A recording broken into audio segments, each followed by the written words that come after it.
You know, Cat means business because he's got his sleeves rolled up. It feels very physical, so it's hard to believe that that was a CGI person. But that was a great shot. Then they just crashed the ship into him.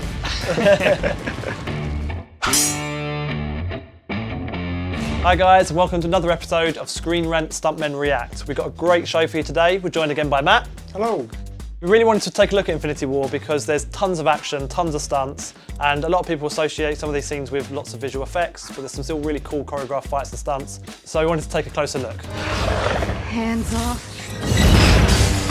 So this clip is like one of the early fight sequences that takes place in the film. We have Wanda and Vision. They're about to kind of be defeated by our kind of two CG characters. You know, Cat means business because he's got his sleeves rolled up. I think the thing I like about this fight is it's the teamwork. You know, Cap turns up, he's got the staff, Falcon comes in, kicks her down, and then Black Widow comes in. So you've got that kind of teamwork. Marvel have been brilliant at that, haven't they, since Avengers 1? But obviously these two characters are CG characters. From a performer's point of view, where would they come into creating those fighters? You know, the process is obviously they would have had the fight choreographed, and then those performers would then go into motion capture, probably with all the other performers as well, you know, so that they're getting the actual reactive data from the performer, and then they'll transfer that onto the digital character. Black Widow's kick, it feels very physical, so it's hard to believe that that was a CGI person. Yeah, I mean, it feels in like that case, that was a real person getting kicked in the face and flying backwards. But that was a great shot. Yeah. It's fantastic. Yeah. I think it's probably on a wire, but her kick itself, kind of an unnatural Yeah, you can't lift. physically get You can't that. kind of generate that lift by yourself. So, but it's done in such a subtle way that it doesn't break that. You don't suddenly go, oh, she's floating on a wire sort of thing, you know. Which you can get in some films where you get that floaty effect. And the audience is never even going to think about that. It's so quick, such a cool move, that they're not even going to question that. We don't want to kill you, but we will. I didn't realise these two were CG characters until George said at the start of this. Ah, right, okay, video. yes, yeah. They feel very physical. Yeah. They're not as obvious to me, like when sometimes Spider-Man in this film does feel like he's just come out of the PlayStation game. Yeah. I just don't like him in that shiny metal suit. It doesn't feel like Spidey to me. Iron Man's kind of alright because he's wearing iron, but even that, in the later films, he starts to feel a bit too CG. Yeah. As Downey got too old to be bothered. But these two, I kind of always felt like They're very realistic. I felt the physicality of it. It never felt like a video game character. No, they're really cool. They're really cool.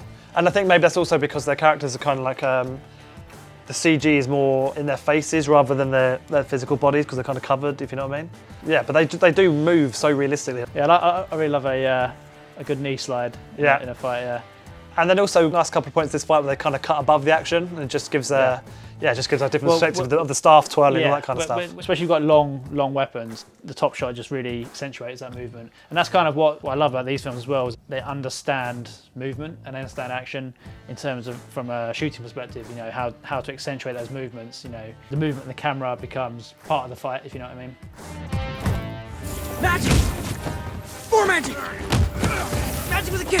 Here we are looking at the big fight that takes place with a lot of our heroes and Thanos on Titan. Although there is a lot of visual effects involved, a lot of CG characters, all that kind of stuff, at its heart we just have a really good, well choreographed fight sequence. With this scene, it's like it's a very much a combination. I think the final product is probably quite heavily based in CG with lots of real elements in between, sort of thing. So like there'll be times when it will be the real actor, and then when they get kicked or punched or something by Thanos, it will turn into a digital double and they'll go flying back, And obviously we're fighting the big bad here, Thanos. He looks really cool, he's like really physical and all that kind of stuff, but essentially on screen here he's a CG character. Yeah.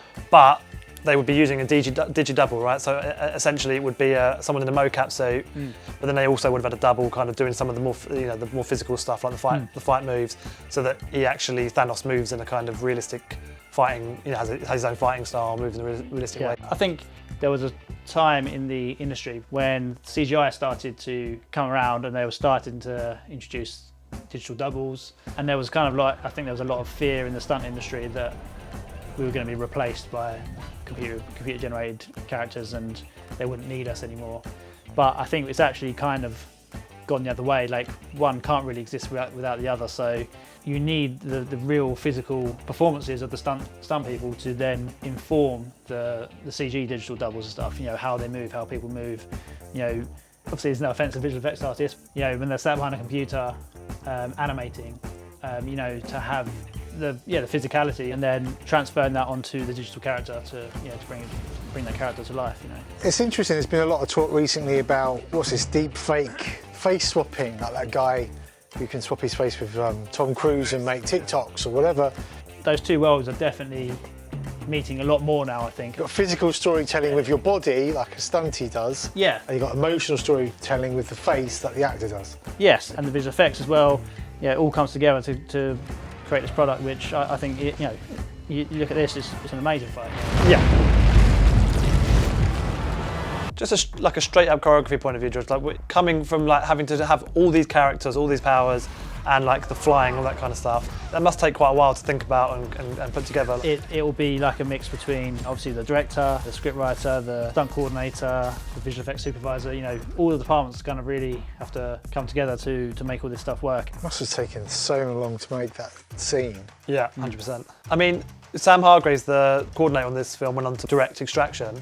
Yeah. So obviously he knows his action, knows how to kind of direct action. Yeah. So do you think with something like this he'd get quite a big say? Yeah, I think that's part of the collaboration, basically. Yeah, and like the director's trusting in his experience and his knowledge and skills and talent.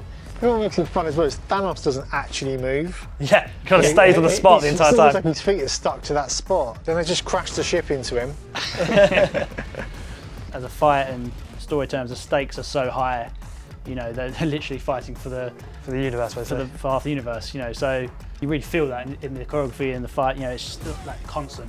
You know, we've got to just keep pounding him down. You know, yeah. It's part of his story as well. He's now got the Infinity Stones, right? Most of them. Most of them, yeah. Now he's just getting more and more arrogant. You know, he's got disdain for them. It's a lack of respect that he doesn't even bother moving. Yeah. It's just like. Yeah. You know, I mean, it's just like, throw what you've got. I mean, literally throw spaceships at me. They no longer matter. You mean nothing to me. That in itself is, you know, there's a lot of this is very simple stuff. Just hugely ambitious, basically. The scale of it. Yeah, the spectacle's there, the physicality. So, you know, you've always got an element of something real in the scene, you know? It is using all these like real elements with the real actors and stuff combined with the CG. So, yeah, it's like that marriage best of like both worlds kind of thing. That makes it a really cool fight. You're full of tricks, wizard. Massive thanks for watching the show, guys. As usual, we really hope you enjoyed it. Big thanks to Matt for coming in. Welcome. Remember to like and share the video and leave a comment below with any suggestions for film and TV shows you'd like us to talk about in the future. Join us again next week. We'll be covering some of the biggest stunts from film and TV, and we'll see you then.